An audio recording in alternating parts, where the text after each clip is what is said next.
So, do his supporters agree with that assessment? Joining us now from Washington is Mica Mosbacher, a Republican fundraiser who supported President Trump throughout the campaign. Mr. Mosbacher, when you look back at the past 8 days and all of the stories that have come out of Washington, D.C., do you think that this is the American press being overly zealous in trying to derail the president's agenda, or do you think it's fair enough what they're looking into? I absolutely do not think it's fair. I've been part of 5 presidential campaigns. I have never seen this level of vitriolity and attack on behalf of the media. I mean, first of all, some of the media is screaming, impeach him, without following due process of law. As we say in Texas, a lot of this chatter is all hat, no cattle. We need to get at the facts. I will say the appointment of Mueller was a very good decision. It's welcomed by the White House. They feel they have nothing to hide, and it would be wonderful to get at the truth. Mueller served under Bush, and my husband was Secretary of Commerce at the time, and I can tell you he has a reputation for being apolitical. I feel that he will follow due process, and it will come to a fair conclusion. I love that expression, all hat, no cattle. I'm going to start using it immediately. I'd never heard it before, Mica. Thank you for that. Do you think that any of what is coming out of the White House is an unnecessary distraction? Are these stories giving a certain amount of chaos that is not helping President Trump? And is any of that generated by the president's behavior? First of all, the president utilizes tweeting because it is the only way he knows he can get his information out to the public.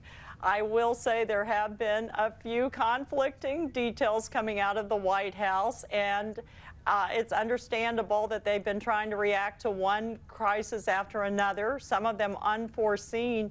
And I'd love to bring up for just a minute the situation with Comey and that memo. I talked to a former FBI director yesterday, and he was telling me that it is important to look at a timeline when you're evaluating evidence.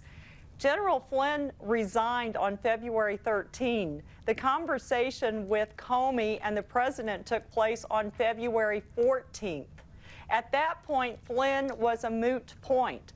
It is likely that that conversation was informal and that Trump was commiserating about the loss of a terrible career because he made such a tragic mistake.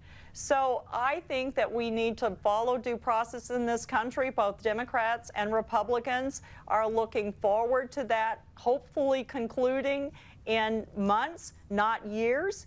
But I think it is an important step for the president so that he can get back down to the business of running the country, continuing to stimulate the economy, which is up 4.2% this last quarter. No one's talking about that. He's had a lot of successes. Right.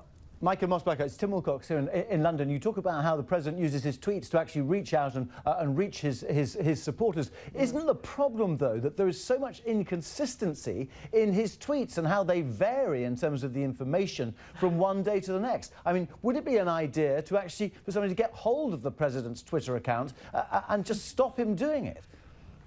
It would make a great book, The Art of Twitter. His supporters know what he's like. He is a plain-spoken man, and he speaks and shoots straight from the hip, another Texas expression.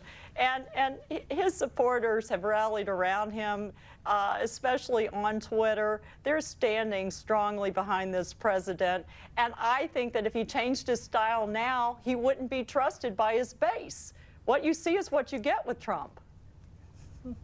Mica, how are you going to judge the president, not today, not this week, but in 6 months' time? What's going to be the measure for you that will tell you whether he's being successful or not? By keeping his campaign promises. First of all, restoring the American dream, making it a reality in this country. So it's spurring the economic growth in this country. Secretary Mnuchin said today at Congress that he really felt that we would get the tax bill through. Tax cuts will stimulate the economy, so that's number one. Number two is health care. We're halfway there. We finally got a good bill through the House. We're now in the Senate committees. They feel very strongly that this will pass. That's two. He will build a wall.